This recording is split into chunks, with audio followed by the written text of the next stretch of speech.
Boa noite, gente. Tudo bem? Vamos agora para a nossa quarta aula de Ciência Política, 25 de 8 de 2020, para vocês não se perderem. Coloque as datas nas anotações de vocês para ficar mais fácil na hora de estudar, beleza? Bom, gente, vamos só recapitular.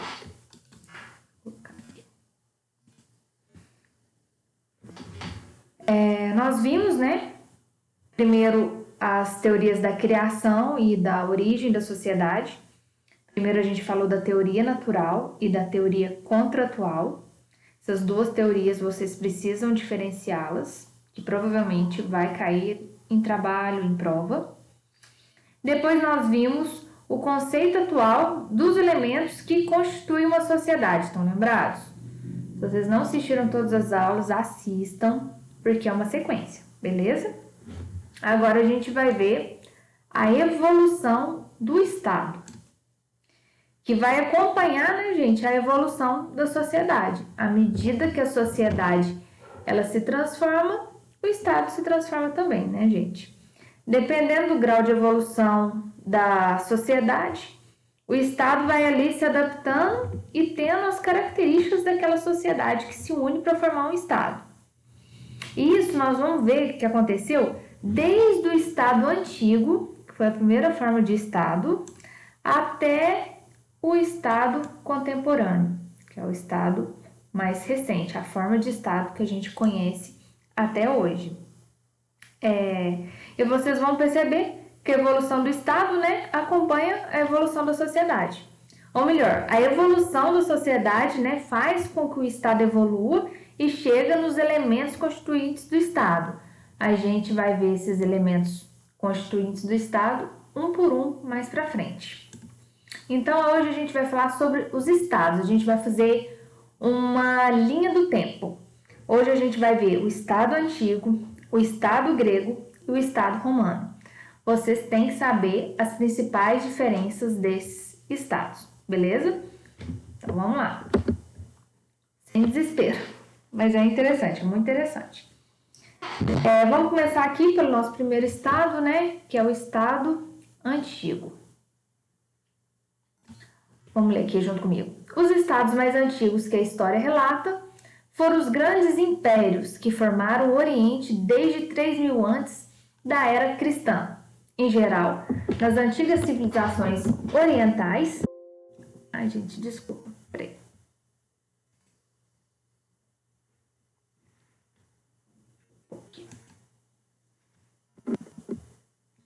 Aqui. Em geral... Opa.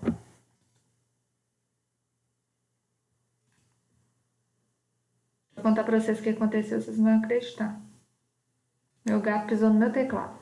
Então, gente, em geral, nas antigas civilizações orientais não existiam doutrinas políticas, mas sim uma única forma de governo, que era a monarquia absoluta, né? Exercida em nome de quê? Dos deuses. Eram os tutelares dos povos. Falamos dos estados antigos orientais ou teocráticos, desenvolvidos pelas antigas civilizações do Oriente ou Mediterrâneo. Em sendo teocráticos, sua autoridade maior era uma divindade. Bom, gente, o que isso quer dizer? Só um instante. Cadeira desmontando aqui. O que isso quer dizer, gente? Era um estado teocrático, o estado antigo. Se eu perguntar para vocês na prova o que é um estado teocrático, vocês vão falar que a autoridade maior, o poder maior, era o quê? Era o poder divino. Então, o governante, na época, seria um representante de Deus, certo? Existia um Deus que reinava naquele estado.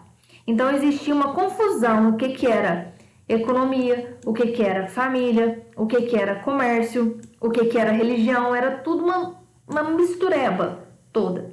Então, era uma confusão, porque essa sociedade ainda não estava muito madura, né? Ela não estava muito desenvolvida. O nível de complexidade era relativamente baixo dessa sociedade. Como eu falei, havia confusão entre família, poder, comércio e religião, ainda não organizados com muita clareza. O povo também era formado, na verdade, por uma mistura heterogênea de povos, era uma mistura de povos. tendo em vista que era composto por conquistados, né, terrenos que eram conquistados, territórios, escravos de guerra, transeuntes, comerciantes, pessoas que estavam passando, viajantes, etc., alterando-se ainda conforme novos territórios que eram conquistados ou perdidos, né, gente? Que era uma guerra, né? Um tentando conquistar o outro. Essa falta de identidade cultural, religiosa e ideológica, e por vezes linguística, não permitia que a sociedade se desenvolvesse no sentido unitário, organizado da palavra, ou seja, como tinha gente aqui de tudo quanto é lugar, que era escravo, que era povo conquistado, que era viajante, gente que só estava passando, eles não formavam uma identidade cultural no Estado antigo. Então eles não tinham a mesma ideologia, muitas vezes eram diferentes deuses, então o Estado ele ficava de uma forma complicada para se desenvolver. Então ele não conseguia se organizar. A figura do Estado, por sua vez, tinha natureza unitária, não possuía qualquer subdivisão interna, territorial ou funcional. Ocorria uma confusão de diferentes setores dentro do mesmo Estado. Este, então, tinha características de baixa complexidade, não havendo polos bem definidos de poder e controle. Ou seja, apesar das diferenças, era um Estado único, né? Estava aqui, o Estado único. Vamos supor, era o Estado B. Nesse Estado B, tinha povo conquistado, tinha escravos de guerra, tinha transeuntes comerciantes, tinha viajantes, mas era um Estado único. Então, já é considerado um Estado, certo? Aquela sociedade se reunindo. Por mais que fosse uma baderna, uma confusão, e achasse que o governante era um representante de Deus na terra ou dos deuses na terra, já era um primeiro indício de Estado, que a gente vai chamar de Estado antigo. Só que aí foi evoluindo, né, gente?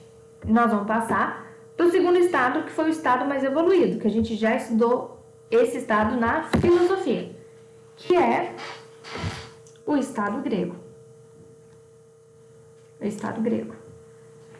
Então, no estado grego, eu falo que muita coisa do direito, né, nós se tiramos do estado grego. O estado grego foi o berço da filosofia, como vocês sabem, e o grego tem uma grande característica, que eu já até falei com vocês nas aulas de filosofia, que eram as cidades que eles chamavam de polis, lembra? Que Sócrates ficava lá, na polis, falando sobre filosofia. Vamos ler aqui. A maior característica do Estado grego é a formação da polis, onde eram tomadas as decisões de organização do Estado. Marcante, então, um fato de que os indivíduos dessa sociedade participavam ativa e diretamente da organização do seu Estado. Já foi, né, uma grande evolução. Por quê? Porque se lá no Estado antigo quem comandava era o Deus, né, através do seu governante, aqui não. Aqui o povo já participava ativa e diretamente da organização do seu Estado. Essa palavra polis, gente, é que originou a palavra política que a gente conhece hoje. Então, era na polis onde que tudo acontecia, onde que a organização do Estado acontecia. Então, as decisões eram tomadas dentro dessa polis. E as polis apresentavam um grau de complexidade bem maior do que no Estado antigo, já que dentro dessa polis já tinha classe social, o governante já tinha que tomar decisões baseadas em conselhos, né, em reuniões e assembleias, não era da cabeça dele. Então, as classes sociais já estavam se estabelecendo e o governante tomava decisões ouvindo conselhos de uma assembleia, ou seja, já não era uma monarquia absoluta, não era Deus governando, né? Já era mais a era da razão. As polis eram autossuficientes economicamente, religiosamente e até civilmente. Elas tinham liberdade e autonomia política e econômica, de forma que uma polis não dependia e não era regida conforme a outra polis. Hoje em dia, gente, a gente conhece a Grécia, né, como Estado único. Nessa época, eu já falei para vocês, eram as cidades-estados. Aqui era uma polis, aqui essa bolinha outra polis, outra polis, outra polis. É como se fosse, por exemplo, Minas Gerais. E cada estado de Minas Gerais, cada cidade do estado de Minas Gerais, imagina que Minas Gerais é um país. E cada cidade de Minas era um subpaís dentro de um país. Só que eles eram tão inteligentes, gente, que essa polis, cada uma dessa polis tinha sua economia, seu Deus, sua religião, suas regras civis, até o exército. Cada polis dessa aqui, ó, tinha o seu exército. Então, eram pequenos estados. E como os cidadãos atenienses conseguiam participar diretamente e ativamente da política, já foi um grande passo em relação ao Estado antigo, que a gente viu anteriormente. Vamos continuar lendo. Esse tipo de organização do Estado demonstra um grande avanço da sociedade e, consequentemente, do Estado. Se a sociedade avança, o Estado, né, gente, que é a sua forma de organização, avança também. Nas polis, não existia separação entre área rural e urbana, nem existiam relações de dependência. Muitos habitantes das polis, principalmente da nobreza, habitavam em casas de campo.